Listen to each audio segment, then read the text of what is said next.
को जेल से निकाला है। उन कन्याओं से कहा, बोले देवियों आप अपने अपने घर जा सकती हो, आप भौमासुर की कैद से आजाद हो। जैसे ही इतनी बात कही, वो सभी कन्याएं कहती हैं, बोले द्वारकानाथ अब हम जाएं तो जाएं कहाँ? अपने माँ बाप के घर हम जा नहीं सकते। दुनिया का कोई भी राजकुमार हमसे विवाह करेगा नहीं, वो कहेगा भौमासुर की कैद में रह करके आई है। बोले अब तो हमारे पास केवल एक ही मार्ग है कि हम मर जाएं। कन्हैया कहते हैं, देखो देवी अगर बुरा न मानो तो क्या मैं आप सबको अपनी पत्नी के रूप में स्वीकार कर सकता हूं? कहते हैं आज द्वारकानाथ ने एक ही मुहूर्त में उन 16,000 और 100 कन्याओं के साथ विवाह कर लिया। इस प्रकार भगवान के 16,108 विवाह हो गए। सुखदेव जी कहते हैं ये जो 16,108 विवाह हैं ये क्या है? 8 प्रकार की जो प्रकृति है,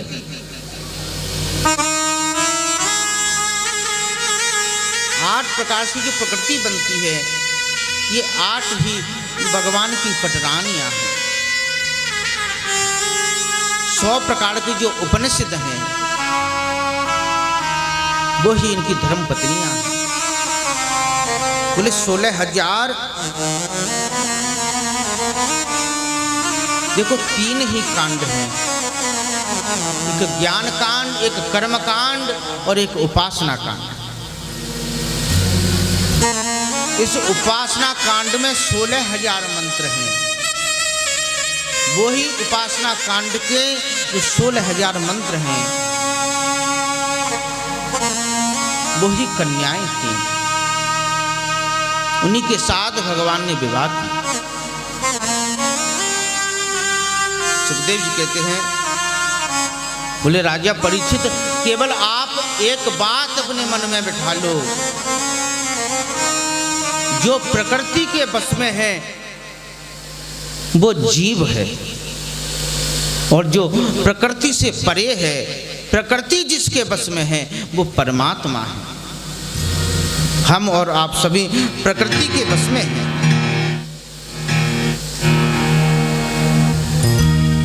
और प्रकृति जिसके बस में है वो परमात्मा है। सुखदेव वर्णन कर रहे हैं, बोले भगवान के जो बड़े पुत्र हैं प्रद्युम्न जी महाराज, इन्हीं प्रद्युम्न जी के 2 विवाह हुए, और इन्हीं प्रद्युम्न के जो पुत्र हैं अनिरुद्ध जी, इनके भी 2 विवाह हुए।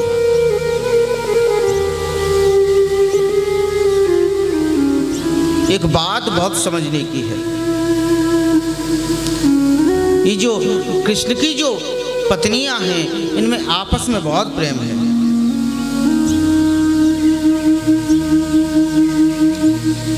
कहते हैं भगवान की जो पत्नियां हैं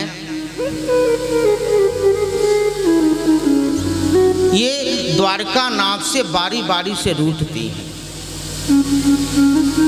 कभी कोई रूठ जाती है, कभी कोई रूठ जाती है, और जो रूठने में जो सबसे पहला नंबर है ना वो सत्यभामा का है।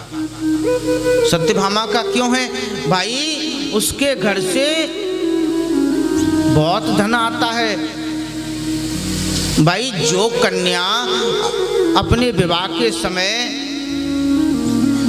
अपने मायके से बहुत सारा धन लेकर के आए, 4 पहिए की गाड़ी है, 21 लाख रुपए अलग, तो थोड़े तो उसके नाक नखरे जो है सहने ही पड़ेंगे।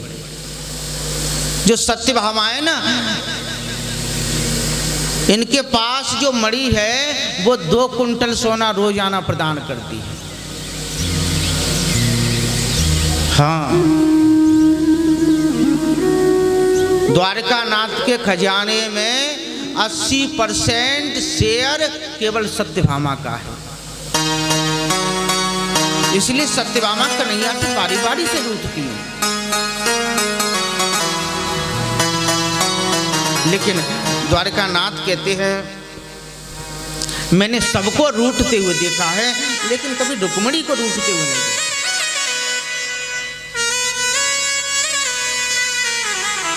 कन्हैया कहते बोले आज कोई ऐसा नाटक करता हूं कि रुक्मिणी मुझसे रूठ जाए। अरे जरा देखूं तो सही कि ये गुस्से में कैसी दिखती हैं।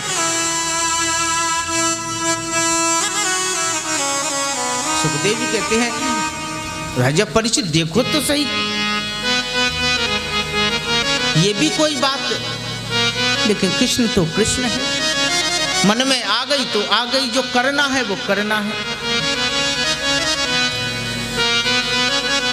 कहते हैं ठाकुर जी जो है भोजन कर रहे थे और भोजन करके जैसे ही विश्राम करने चले हैं तो बड़े उदास हैं। रुक्मिणी पंखा झल रही हैं। कन्हैया का जो मुखड़ो है ना वो लटको भयो है। रुक्मिणी कहती हैं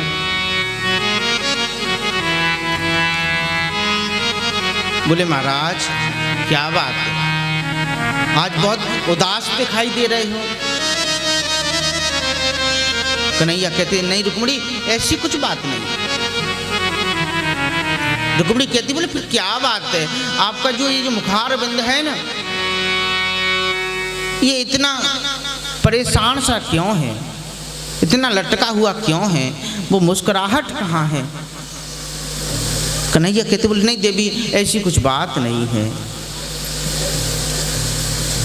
रुक्मिणी पूछते बोले प्रभु कुछ तो बात है, बताते क्यों नहीं। बोले मुझसे कुछ गलती हो गई, क्यों नहीं बताते हो।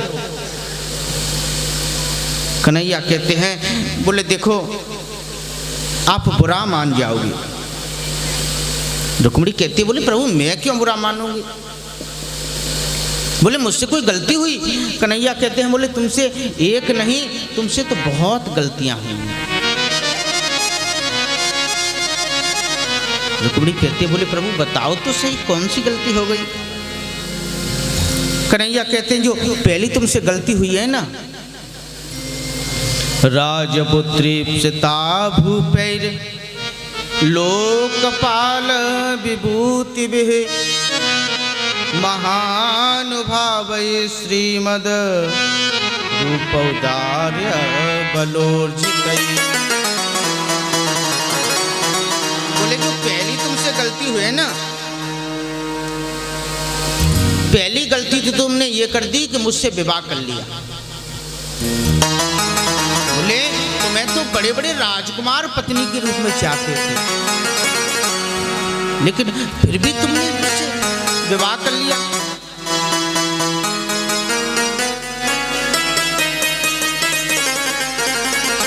कन्हैया ने जब ये बात कही और रुक्मिणी की चेहरे की तरफ देखा कि शायद थोड़ा बहुत गुस्सा आए, लेकिन रुक्मिणी बिल्कुल शांति से बैठी है, सुन रही है। कन्हैया कहते हैं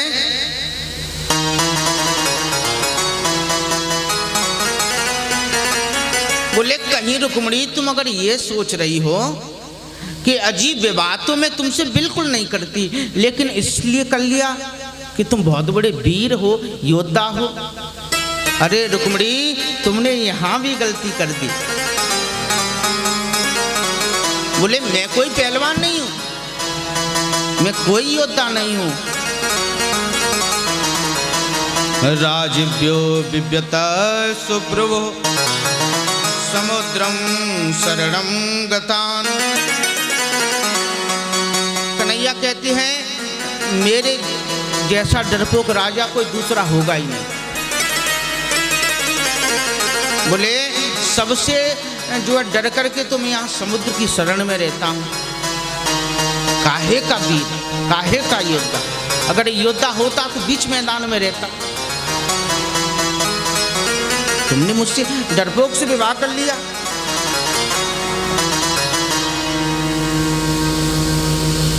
कन्हैया ने देखा शायद अब थोड़ा बहुत गुस्सा आए, लेकिन रुक्मिणी चुपचाप सुन रही है। कन्हैया कहते बोले अगर आप ये सोच रही हो, बोले अजीब विवाह तो मैं बिल्कुल नहीं करती, लेकिन इसलिए कर लिया कि सुना है आप देवकी नंदन हो, वसुदेव नंदन हो। कन्हैया कहते हैं बोले यहाँ भी गड़बड़ है। बोले रुक्मिणी कोई तो कहता है कि वसुदेव देवकी का पुत्र है, कोई कहता है जसोदानंद बाबा का पुत्र है, और कोई कहता है न तो इसके माँ बाप का पता न इसकी जाति का पता। तो बताओ ऐसे व्यक्ति से आपने विवाह कर लिया, ये बात ठीक नहीं है। रुक्मिणी बेचारी कुछ कहती नहीं।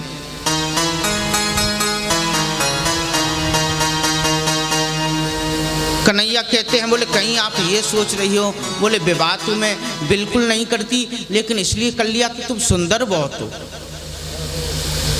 कन्हैया कहते हैं यहाँ भी गड़बड़ है। अरे काहे